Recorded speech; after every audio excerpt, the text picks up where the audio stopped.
اپنا ہاتھ اپنے سینے پر رکھیں اور کہیں بسم اللہ الرحمن الرحیم ما شاء اللہ لا حول ولا قوت الا باللہ العلی العظیم۔ یہ بہت ہی معتبر حدیث ہے کہ جس نے اپنے سینے پر ہاتھ رکھ کے سورہ کہف کی اس آیت کی تلاوت کی، جو کہ فرزند رسول ابا عبداللہ الحسین علیہ السلام کا نہایت محبوب سورہ ہے۔ کتنا آپ کو یہ سورہ پسند ہے ہم سب کو پتہ ہے۔ حتیٰ جب آپ سورہ کہف پر آتے ہیں، کیونکہ ہر شب جمعہ ہمیں سورہ کہف کی تلاوت کرنی چاہیے، سورہ کہف کہتے ہی مجھے امام حسن مجتبیٰ بھی یاد آ جاتے ہیں، کیونکہ آپ ہر شب جمعہ کو سورہ کہف کی تلاوت کرتے تھے۔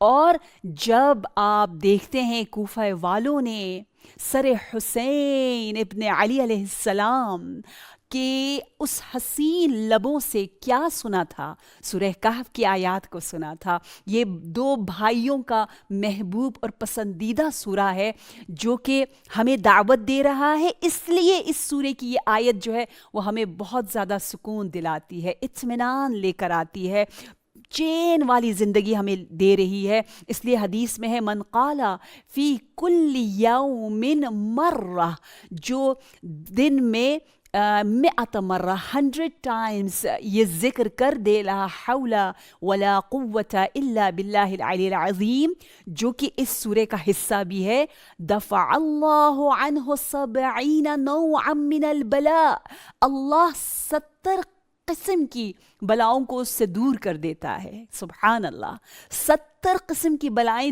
دور ہو رہی ہیں ایک ذکر سے۔ کیا معجزہ ہے اس ذکر کا!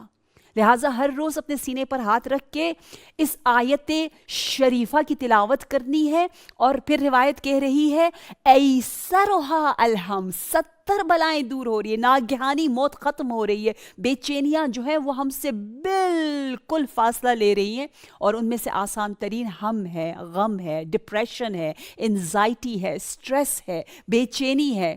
اور اس مینٹل ہیلتھ تک پہنچنے کے لیے ہمیں سورہ کہف تلاوت کرنے کی اور خاص طور پر اس آیت کو بار بار پڑھنے کی جو ہے وہ درخواست کی گئی ہے۔ انشاءاللہ ہم نے قرآن میں بھی دیکھنا ہے کہ سکون، اطمینان اور آرام بھری زندگی کے لیے کون سے الفاظ پروردگار عالم نے قرآن میں استعمال کیے ہیں۔ اگر آپ قرآن کا مطالعہ کریں، جو کہ امام حسین علیہ السلام کا محبوب ترین عمل ہے تلاوت قرآن، آپ حیران رہ جائیں گے جس انداز سے میرے آقا حضرت ابو الفضل عباس سے کہتے ہیں اے میرے بھائی عباس، ان سے کہو مہلت دے، کیوں؟ واللہ یعلم انی احب تلاوت القرآن، خدا جانتا ہے، اللہ کو معلوم ہے کہ اللہ کے کلام سے حسین کو کتنی محبت ہے، اللہ جانتا ہے کہ حسین کتنا پسند کرتا ہے۔ اور پھر آپ جو ہے وہ مسلسل قرآن کی تلاوت کرتے ہوئے ہمیں نظر آتے ہیں۔ اس لیے قرآن سے ہماری دوستی دن بدن بڑھنی چاہیے۔ یہ نہیں کہ ماہ مبارک محرم الحرام آ رہا ہے تو ہماری تلاوتیں خدا نخواستہ کم ہو جائیں، نہیں، جتنے ہم نوحے سنتے ہیں اس سے ڈبل جو ہے ہم آیتیں پڑھیں اور سورے پڑھیں انشاءاللہ۔ قرآن میں لفظ سکینہ استعمال ہوا ہے سکون کے لیے، امن کا لفظ استعمال ہوا ہے۔ انشاءاللہ ان آیتوں کی تلاوت ہم کرتے رہیں گے ساتھ ساتھ، اور اسی طرح ربط بھی آیا، ربطنا، محکم مضبوط کر دینا دلوں کو، تاکہ دل جو ہے وہ مضطرب اور بے چین نہ ہو۔ اور ایک اور ورڈ جو آیا ہے وہ اطمینان کا ہے، جو نفس مطمئنہ کی شکل میں اور مختلف الفاظ میں آپ کو آیات میں نظر آئے گا۔ مثلا جیسے یہ آیت جو بہت زیادہ مشہور ہے، هو الذی انزل السکینۃ، وہ ہے جو نازل کرتا ہے سکینہ کو، فی قلوب المؤمنین، مؤمنوں کے دلوں میں، لیزدادوا ایمانا مع ایمانہم، تاکہ جو ایمان ہے اس ایمان میں اور زیادہ ایمان کا اضافہ ہو جائے۔ اور یہ مجلس حسینی وہی نزول سکینہ ہے۔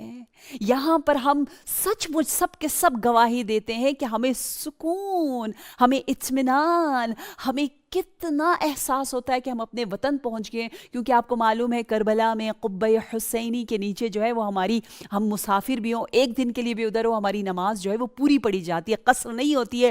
کیوں؟ کیونکہ مومنوں کا وطن کربلا یہ امام حسین علیہ السلام ہے. اور اگر آپ روایتوں میں دیکھیں تو روایتیں کس حسین انداز سے ہمیں دعوت دے رہی ہے. عجیب ایک روایت ہے کہ اذا احب اللہ عبدا, جب پروردگار عالم اپنے بندے سے ایک خاص ڈیلنگ کرنا چاہتا ہے, اس کی بھلائی چاہتا ہے, اس کی محبت چاہتا ہے, تو کیا کر رہا ہے؟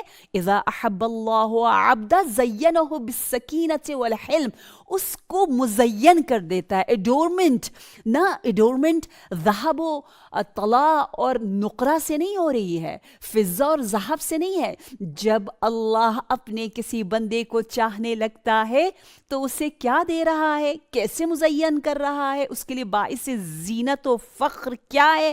کہا اس کو سکون دے دیتا ہے. ہماری جانیں قربان ہو اہل کربلا پر, صاحب کربلا پر, کہ وہ سکون جو چہرہ اقدس امام حسین علیہ السلام میں تمام اصحاب دیکھ رہے تھے, وہ بے مثال, وہ بے بدیل, وہ بے نظیر, اس کا کوئی آپ کو نظیر اور مثل نہ ملے. اور اس لیے بتایا گیا کہ اللہ جب کسی کو چاہے, اللہ کب چاہے گا کسی کو؟